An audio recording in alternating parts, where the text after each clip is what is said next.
Armed forces లో job చేయాలనుకునే interest ఉన్న వాళ్ళు కానిస్టేబుల్ జాబ్స్ కోసం కష్టపడుతున్న వాళ్ళకి ఇది ఒక golden opportunity. Central government jobs కు చెందిన సిఏఎస్ఎఫ్ పోస్టులకు నోటిఫికేషన్ రిలీజ్ అయింది. ఈ సెంట్రల్ ఇండస్ట్రియల్ సెక్యూరిటీ ఫోర్స్ కు సంబంధించిన పూర్తి వివరాలు తెలుసుకునే ముందు మా ఛానల్ ని మొదటిసారి చూస్తున్నట్లయితే సబ్స్క్రైబ్ చేసుకోండి.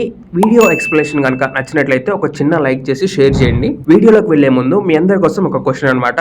భారతదేశం వద్ద ఉన్న శక్తివంతమైన మిసైల్ ఏది? ఏ అగ్ని 5, బి పృథ్వీ 2, సి శౌర్య, డి ప్రహార్. మీ ఆన్సర్ అయితే మాకు కింద కామెంట్స్ రూపంలో తెలియజేయండి. ఇక central industrial security force notification విషయానికి వస్తే ఈ నోటిఫికేషన్ లో మొత్తం 1130 సిఏఎస్ఎఫ్ కానిస్టేబుల్ పోస్టులను ఫిల్ చేయనున్నారు. ఇందులో కేవలం పురుషులకు మాత్రమే ఖాళీలు ఉన్నాయి. అప్లై చేసుకునే క్యాండిడేట్స్ ఆగస్టు 31 నుంచి ఆన్లైన్ ద్వారా అప్లై చేసుకోవాలి. అప్లికేషన్ ఫీజు కేవలం ₹100 మాత్రమే ఉంటుంది. రిజర్వేషన్ కేటగిరీ అప్లికేట్స్ కు ఎలాంటి ఫీజు ఉండదు. ఈ సిఏఎస్ఎఫ్ పోస్టులకు అప్లై చేసుకునే వారికి చివరి తేదీ వచ్చేసరికి సెప్టెంబర్ 30 గా ఉంది. అప్లై చేసుకునే క్యాండిడేట్ కు minimum age 18 years, maximum 23 years గా ఉంది. రిజర్వేషన్ బట్టి ఏజ్ రిలాక్సేషన్ ఉంటుంది. ఎడ్యుకేషన్ క్వాలిఫికేషన్ విషయానికి వస్తే ఇంటర్మీడియట్ ఖచ్చితంగా పాస్ అయి ఉండాలి. ఈ నోటిఫికేషన్ ద్వారా మొత్తం 4 అంచుల్లో క్యాండిడేట్ ను ఫిల్టర్ చేస్తారు. ఫస్ట్ స్టేజ్ లో ఫిజికల్ ఎఫిషియన్సీ టెస్ట్ ఉంటుంది. సెకండ్ స్టేజ్ లో డాక్యుమెంట్ వెరిఫికేషన్ ఉంటుంది. థర్డ్ స్టేజ్ లో రిటర్న్ ఎగ్జామినేషన్ ఉంటుంది. ఫోర్త్ స్టేజ్ లో అయితే మెడికల్ ఎగ్జామినేషన్ ఉంటుంది. ఈ 4 స్టేజ్ల తర్వాత క్యాండిడేట్ లను మెరిట్ లిస్ట్ అనౌన్స్ చేస్తారు. ఇక మొత్తం 1130 సిఐఎస్ఎఫ్ పోస్ట్ లో వేకెన్సీస్ విషయానికి వస్తే పోస్టులన్నింటినీ రాష్ట్రాల వారీగా డివైడ్ చేశారు. మన తెలుగు రాష్ట్రాల్లో 50 పోస్టుల వరకు కేటాయించారు. అయితే ఇతర రాష్ట్రాల్లో పోస్టింగ్ కావాలంటే కూడా క్యాండిడేట్లు అప్లై చేసుకోవచ్చు.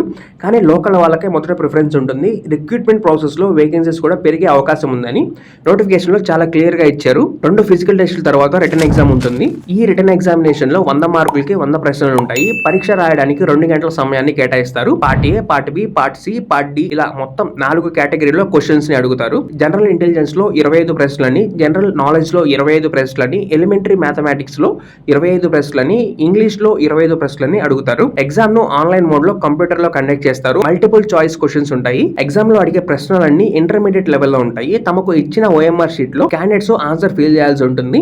అప్లై చేసిన క్యాండిడేట్స్ కు ఎగ్జామ్ కి సంబంధించిన కాల్ లెటర్ ను CISF.gov.in అనే అఫీషియల్ వెబ్సైట్ నుంచి డౌన్లోడ్ చేసుకోవాల్సి ఉంటుంది. నోటిఫికేషన్ కి సంబంధించి పూర్తి వివరాలు తెలుసుకోవాలంటే నోటిఫికేషన్ డీటెయిల్ గా చదవండి. అప్లికేషన్ సమయంలో లేదా సెలక్షన్ ప్రాసెస్ లో క్యాండిడేట్ కు ఎక్కడైనా ఎప్పుడైనా మాల్ ప్రాక్టీస్ చేసినట్లు అనిపిస్తే ఆ అప్లికెంట్ క్యాండిడేచర్ ను ఎప్పుడైనా రద్దు చేసే అవకాశం రిక్రూట్మెంట్ అధికారులకు ఉంటుంది. సో సిఐఎస్ఎఫ్ లో కానిస్టేబుల్ జాబ్ అంటే మంచి శాలరీతో పాటు అలవెన్సెస్ కూడా బాగుంటాయి. జాబ్ వచ్చిన తర్వాత ట్రావెలింగ్ అలవెన్సెస్ కూడా ప్రభుత్వమే భరిస్తుంది. జాబ్ కొట్టగానే లైఫ్ సెట్ అయిపోయినట్టే. ఏజ్ క్వాలిఫికేషన్ ఉంటే స్టేట్ పోలీస్ కానిస్టేబుల్ జాబ్ కొట్టలేని వాళ్ళు దీనికి అప్లై చేసుకోవచ్చు. రోజు ఫిజికల్ ప్రాక్టీస్ టెస్ట్ కంపల్సరీగా చేయాలి. రిటర్న్ ఎగ్జామ్ లో ప్రశ్నలు తక్కువగానే ఉండడం, ఇంటర్మీడియట్ లెవెల్లోనే అడుగుతారు కాబట్టి టెన్షన్ పడకుండా కూల్ గా ఉండండి. నోటిఫికేషన్ మెయిన్ డీటెయిల్స్ మరోసారి రిమైండ్ చేసుకుందాం. అప్లికేషన్ ప్రాసెస్ ఆగస్ట్ 31 స్టార్ట్ అవుతుంది. క్యాండిడేట్లు సెప్టెంబర్ 30 తారీఖు లోపు అప్లై చేసుకోవాలి. వీడియో కనుక నచ్చినట్లయితే లైక్ చేసి షేర్ చేయండి. ఇలాంటి మరిన్ని వీడియోల కోసం మా ఛానల్ ని సబ్స్క్రైబ్ చేసుకోండి. Thank you for watching.